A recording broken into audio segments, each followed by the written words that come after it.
예, 이번 사건은 헌법재판소 판결입니다. 어, 2022년 10월 27일 선고된 2018 헌바 115 판결인데요.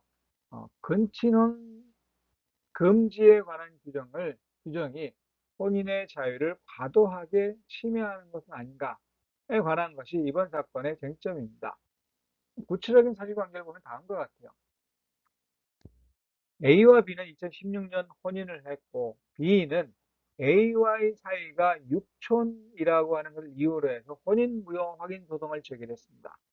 그러니까 가정법원은 육촌 사이니까 809조 위반이고 또 815조에서 이유에 따라 무효다라고 무효 확인 선고를 한 거죠. 이에 대해서 A가 항소를 했고 항소심이 진행되던 중에 A는 809조 제1항과 815조 제2호가 헌법에 위반된다. 위헌법률 심판 제청을 했지만 모두 항소 및 신청이 모두 기각됐습니다. 그래서 2018년 헌법소원 심판을 청구하게 된 것이 이 사건의 개요다라고 이해를 하시면 될 것 같아요. 그리고 이 사건 심판의 대상인 민법 제809조와 815조 제2호의 내용을 잠깐 보면 다음과 같습니다. 민법 제809조는 근친혼 등의 금지글에서 제1항에서 8촌 이내의 혈족 사이에선 혼인하지 못한다. 즉 8촌 이내의 동성동본인 혈족 사이에선 혼인하지 못한다. 이렇게 규정을 하고 있고, 그럼 이런 혼인금지 조항을 위반해서 혼인한 경우 어떻게 되느냐? 815조 제2호에서 규정을 하고 있습니다. 혼인이 809조 제1항의 규정을 위반한 때에는 무효로 한다. 이렇게 규정을 하고 있는 거죠. 그러면 이 두 조문과 관련해서 이 사건에서 다루고자 하는 것은 두 가지입니다. 8촌 이내의 동성동본 사이의 혼인을 금지하고 이를 무효 사유로 규정한 민법 제869조 제1항, 815조 제2호의 규정이 과잉금지 원칙을 위반하여 혼인의 자유를 침해해서 위헌인 것인지, 또 위 심판 대상 조항이 정한 근친혼의 범위가 지나치게 넓고 오늘날의 친족관념이나 가족 개념에 부합하지 않는 것이어서 혼인의 자유, 특히 혼인에 있어서 상대방을 자유롭게 선택할 수 있는 자유를 과도하게 지나치게 제한하는 것은 아닌지 하는 이 두 가지가 이 사건의 쟁점이다라고 생각하시면 될 것 같습니다. 그러면 이에 대해서 헌법재판소는 어떻게 판결을 했느냐? 809조 제1항은 합헌이다. 헌법에 위반되지 않는다라고 했고요. 다만 815조 제2호에 대해서는 헌법 불합치 결정을 내리면서 개정이 될 때까지 잠정적으로 계속 적용한다라고 이렇게 판결을 했습니다. 그러니까 결국 809조 제1항은 합헌이고 815조 제2호는 헌법 불합치다. 하지만 개정될 때까지는 계속 적용할 수밖에 없지, 계속 적용하겠다라고 하는 것이 이 판결의 헌법재판소의 결정이고요. 그러면 왜 809조는 합헌이고 815조 제2호는 헌법 불합치인지 그 내용을 잠깐 살펴보도록 하죠. 헌법재판소는 809조 제1항과 관련해서는 가까운 혈족 사이의 혼인의 경우 가까운 혈족 사이의 서열이나 영향력의 작용을 통해서 개인의 자유롭고 진실한 혼인 의사의 형성, 합치의 어려움을 초래할 수 있고 성적 긴장이나 갈등, 착취 관계를 초래할 수 있으며 종래 형성되어 계속된 가까운 혈족 사이의 신분관계를 변경시켜 개별 구성원의 역할과 지위에 혼란을 불러일으킬 수 있다라고 하는 것하고요. 또 이에 대하여 인류 문화에서 보편적으로 금지시되는 근친상간은 근친혼, 당사자나 그 자녀들이 가족, 친족 사이에서 일반적으로 기대되는 신뢰와 애정에 기초한 사적 유대 및 협력관계를 갖기 어렵게 하여 가까운 혈족의 해체를 초래할 수 있다. 그 결과 우리 사회에서 1차적으로 가까운 혈족이 담당하는 구성원에 대한 보호와 부양에서 배제되는 구성원이 발생될 수 있다. 이 사건 금원조항은 위와 같이 근친혼으로 인하여 가까운 혈족 사이의 상호관계 및 역할, 지위와 관련하여 발생할 수 있는 혼란을 방지하고 가족제도의 기능을 유지하기 위한 것이므로 그 입법 목적이 정당하다.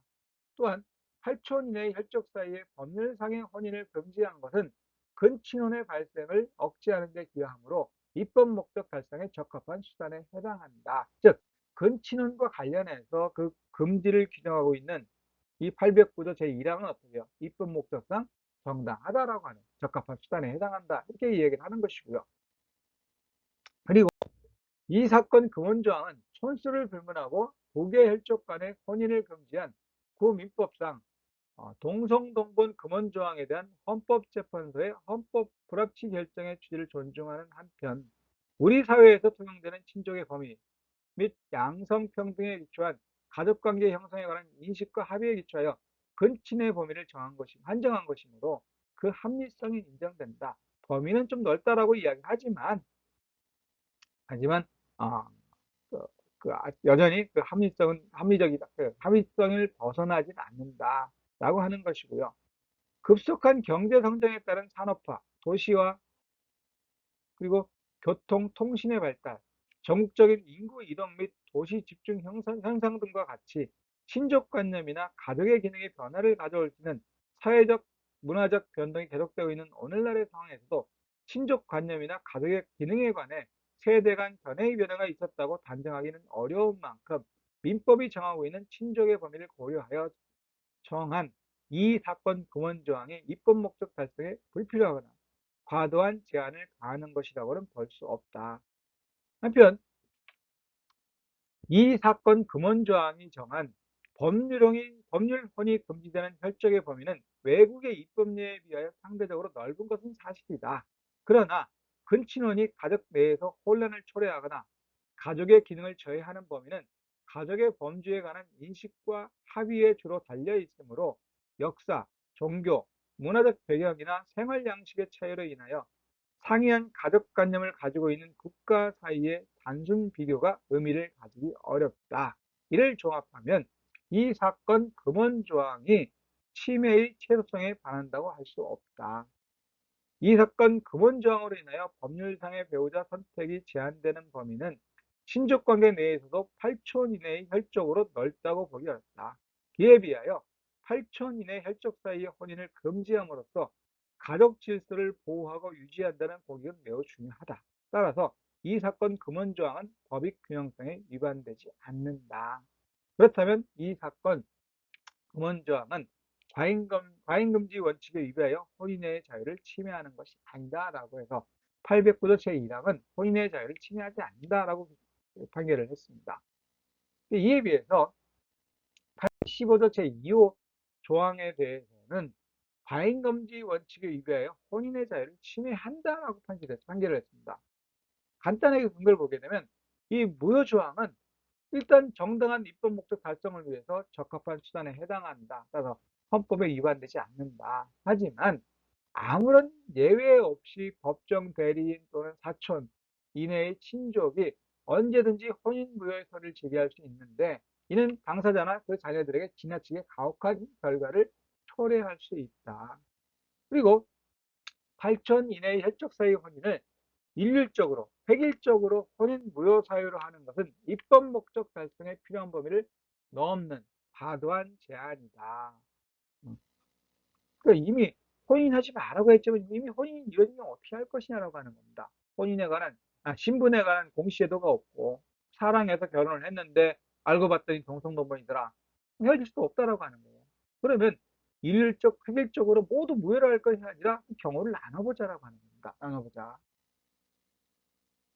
그래서 진짜 지나치게 그러니까 어, 현저하게 혈족 사이의 신분관계를 혼란시키는 경우는 무효로 하고 그 정도에 이르지 않는 경우에는 이미 이루어진 가정을 먼저 보호하는 것이 맞는 게 아니냐라고 하는 겁니다. 그러니까 그때는 뭐 당사자의 선택에 맞게 따라서 뭐 취소할 수 있는 것으로 해도 되지 않겠느냐라고 하는 겁니다. 결국은 어떤 것을 무효로 하고 어떤 것을 취소로 할 것이냐라고 하는 어, 의 입법 목적이나 우리들의 어떤 생각이나 철학에 관한 문제로 귀착이 될 것 같습니다. 그러면 어, 결국은 이 사건 무효 조항을 통해서 달성되는 공익하고 그로 인하여 제한되는 사익의 중대함을 고려하면 법익 균형성을 충족하지 못한다. 뭐가? 일률적으로 무효로 하는 것은 좀 문제가 있다라고 하는 겁니다. 그래서 헌법에 합치되지 않는다라고 결정을 했고 2024년 12월 31일까지 입법자가 개정해야 되고 그때까지 어떻게요? 이 규정은 계속 적용된다. 함정적으로 이렇게 판결을 한 겁니다. 그러면 이 사건이 갖는 의미는 결국 두 가지죠. 이 사건 금원조항은 그 민법상의 동성동본 금원조항에 대한 헌법 불합치 결정에 따라서 동성동본 금원조항이 효력을 상실한 후 근친혼 제한의 범위를 합리적으로 조정하기 위해 규정된 것이다. 헌법재판소는 이 사건 금원조항이 우리 사회에서 통용되는 친족의 범위 및 양성평등에 기초한 가족관계 형성에 관한 인식과 합의에 기초하여 근친의 범위를 한정한 것으로서 과잉금지 원칙에 위배하여 혼인의 자유를 침해하지 아니하므로 헌법에 위반되지 않는다 이렇게 결정했습니다. 즉 809조 제1항은 그 입법 목적상 헌법에 위반되지 않는다라고 하는 것이고 그리고 헌법재판소는 이 사건 무효조항이 이 사건 금원조항에 위반한 혼인을 일률적으로 무효로 하여 헌법에 합치되지 아니한다고 결정하였다. 즉 혼인 금지 조항을 위반한 혼인이 무조건 획일적으로 무효라고 하는 것은 헌법에 합치되지 않는다고 결정을 했습니다. 이는 근친혼이 가족제도의 기능을 심각하게 훼손하는 경우에도 무효로 하여서는 안 된다는 의미가 아니라 입법자는 이 결정의 취지에 따라 개선 입법을 하여 위헌적 상태를 제거해야 한다. 결국 이 얘기입니다. 획일적으로 무효로 하는 건 지나친데 그렇다고 해서 혼인제도의 또는 가족제도의 근간을 깨치는 이와 같은 혼인까지 무효로 해선 안 된다라고 하는 건 아니다라고 합니다. 그리고 일정한 범위 내의 혼인은 결국 뭐 형제 자매 간에 또는 직계 혈족 간의 혼인은 그건 가족제도의 근간을 깨뜨리는 것이니까 그냥 무효로도 상관없겠지만 그 이외에 그 이외에 모든 혼인 특히 이미 가정을 이루어서 살고 있는데 그 같은 혼인을 무효로 한다. 법 위반이라고 해서 무효로 하는 건 지나치다라고 하는 겁니다. 그래서 결국은 어떤 혼인을 무효로 하고 어떤 혼인은 취소할 수 있는 혼인을 할 것이냐는 결국 입법자가 결정할 즉 국회가 결정할 문제이기 때문에 국회에서 개정해라 라고 한 겁니다. 그래서 이와 같은 어, 어, 의의를 갖고 있는 것이 이번 판결의 이번 결정의 의의다라고 생각하시면 되겠고요. 구체적으로 판결문이 나오면 계속 한 번 더 정리를 하도록 하겠습니다. 예, 법원이 내는 결정 요지문을 가지고만 정리를 해서 내용이 좀 깔끔하지 못한 것 같아요. 계속해서 판례 이야기 이어갈 수 있도록 구독, 좋아요 눌러주시면 감사하겠습니다. 다음 판례에서 뵙도록 하겠습니다.